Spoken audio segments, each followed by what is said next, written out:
Hey guys, Heyman63607 here, and welcome back to Hayden's Power Rangers Corner.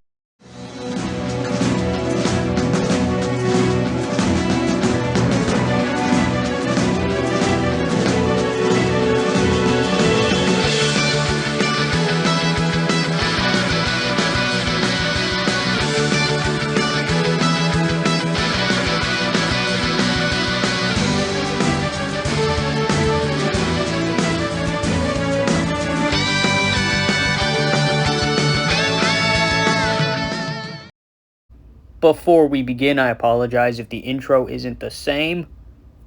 Just like my main intro, this one has to be changed to accommodate for me having to get a new phone. But yeah, despite being a review, this is being counted as part of the Ranger Corner. So what am I reviewing? Well, today I am reviewing Trakeena's Revenge, the two-part team-up between the Lightspeed Rangers and Galaxy Rangers. The very two-part episode that got me into PR. And I'm gonna say it now. My opinion cannot be biased. As much as I love this episode, and as much as I may have a soft spot for it due to it being what got me into Power Rangers, I have to give an honest review. So let's begin. But before we do, wearing a red shirt. So part 1 begins on the planet Miranoi, where we see the Red Galaxy Ranger, Leo, take his Quasar Saber out of the rock, holding it, and morph.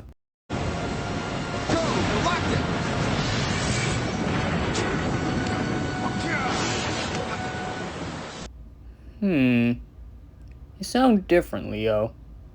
Anyway, Leo fights off a group of foot soldiers known as the Ghouls, and gets his ass kicked. However, the Ghouls and their leader, Triskull, teleport through a wormhole and head for Earth. Wait! Come back! No! Leo, I don't think they're coming back. So meanwhile on Earth, a little girl, Heather, is playing hide and seek with her mom, and she sees the Lightspeed Rangers ride past, and we see them rescuing people from a fire. I see the hot spot, maneuvering to a better position. Joel! What are you doing? You could have hurt somebody. Sorry guys, still get carried away sometimes. God damn it, Joel. So after successfully putting out the fire with water bombs, Now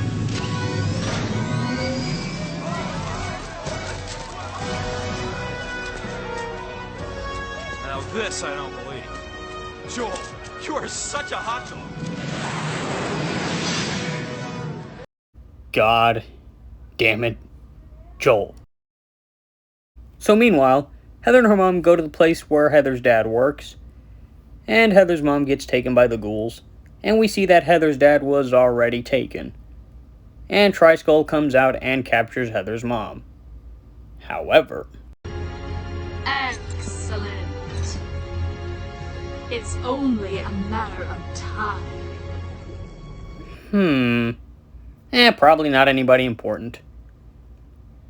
However, it's brought to Triskull's attention that Heather saw the Ghouls take her mom, and then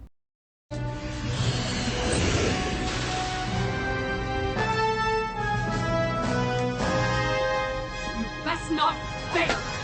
so Triskull tries to lure Heather into a... What? No. There's no old lady. I have no idea what you're talking about. Now you know, dear, there's no such thing as monsters.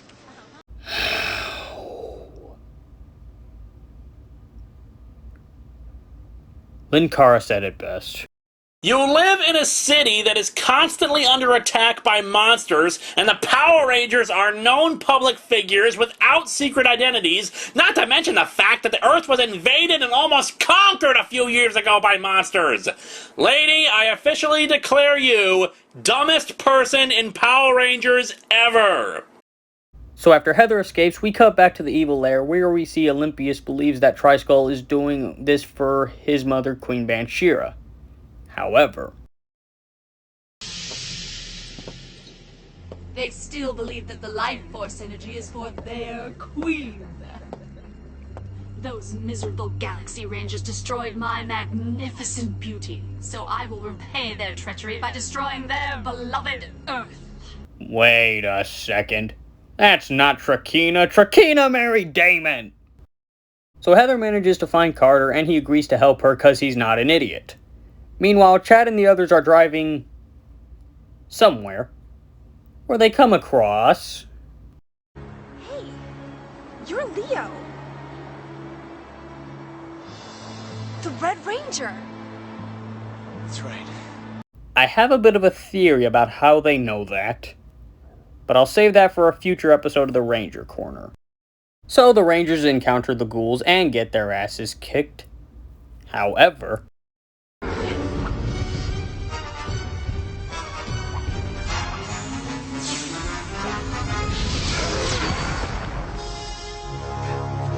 Looks like they got them all, Leo.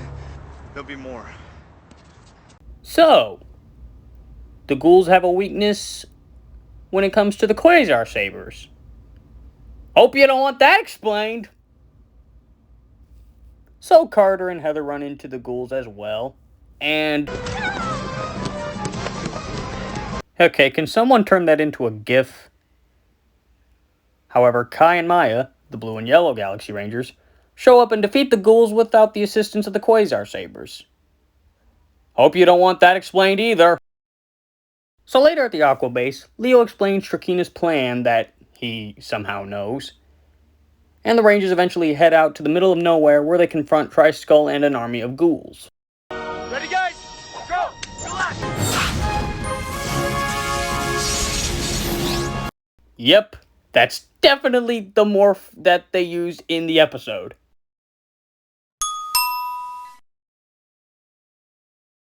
Ugh, fine. Ready, guys? Go! Relax! No, I don't know why they didn't use the actual morph.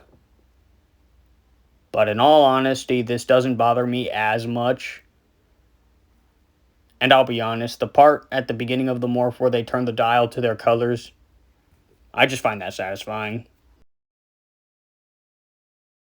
Anyway, the Rangers deal with the ghouls, but get their asses handed to them by Tri-Skull, and that's basically where part 1 ends. Part 1, I gotta be honest, it's not great. I honestly do hate that the Rangers are barely in it, and the pacing on the scenes where they are in it isn't really good. There's no explanation as to how the hell Olympius and Tri-Skull know each other, or for that matter, where Tri-Skull and the ghouls came from and how they found Trakeena. And it's not even explained how the ghouls, have some kind of weakness against the Quasar Sabers, except the one time where they didn't. So part 2 starts with Carter hatching up a plan to free Heather's parents as well as the other hostages.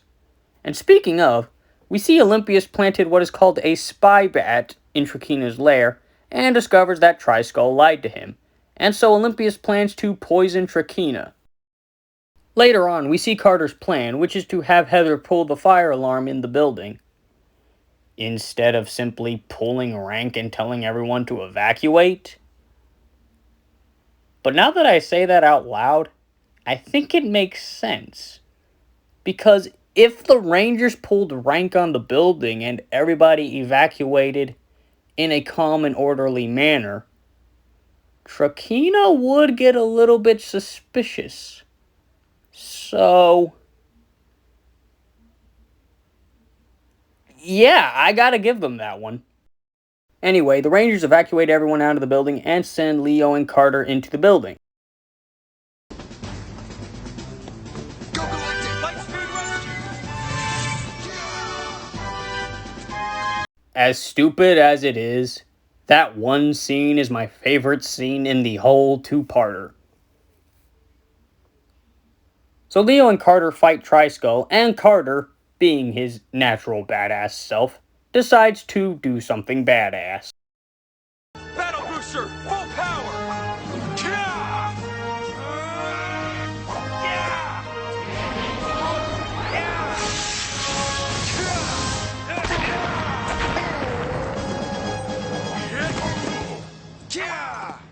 So Leo and Carter make it into Trakeena's lair, and with the assistance of Damon and Kendricks, the Pink and Green Galaxy Rangers, finish off the last of the ghouls, only to get yeeted out of the building by Trakeena, and are of course confronted by Olympius, where, of course, it's time.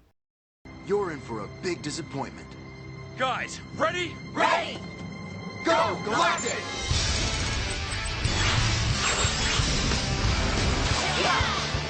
Galaxy Red!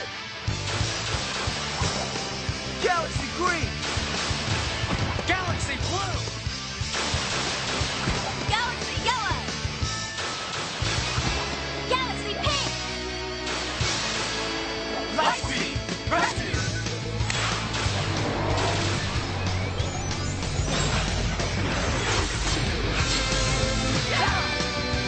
Red Ranger, rescue ready! Blue Ranger, rescue ready! Green Ranger, rescue ready! Yellow Ranger, rescue ready! Pink Ranger, rescue ready!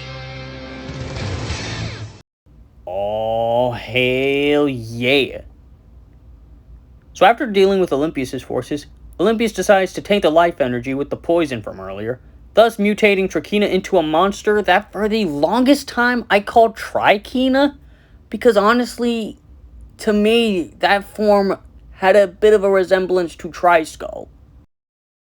And so the Lightspeed Rangers summon the Omega Megazord and the Max Solar Zord to fight Trakeena, and the Galaxy Rangers summon their own Megazord, and Galaxy Megazord Saber, full power!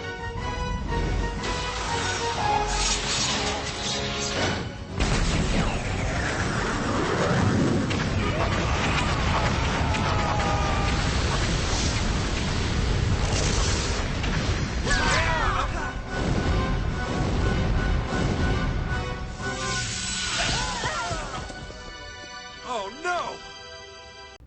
well, crap. So the Galaxy Rangers are out of power, somehow, and then We're out of power!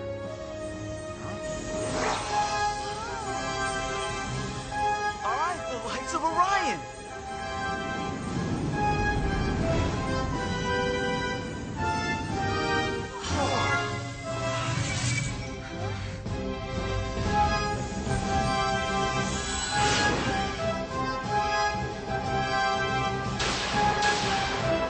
Alright, Leo! Carter, yeah! Let's finish this! I still don't get that. But anyway, the Rangers kill Trakeena, Heather is reunited with her parents, and the Galaxy Rangers depart with no explanation as to how the hell they got to Earth. Compared to Part 1, Part 2 is much better. My only real complaint is, honestly, apart from Leo, the other Galaxy Rangers have almost no lines.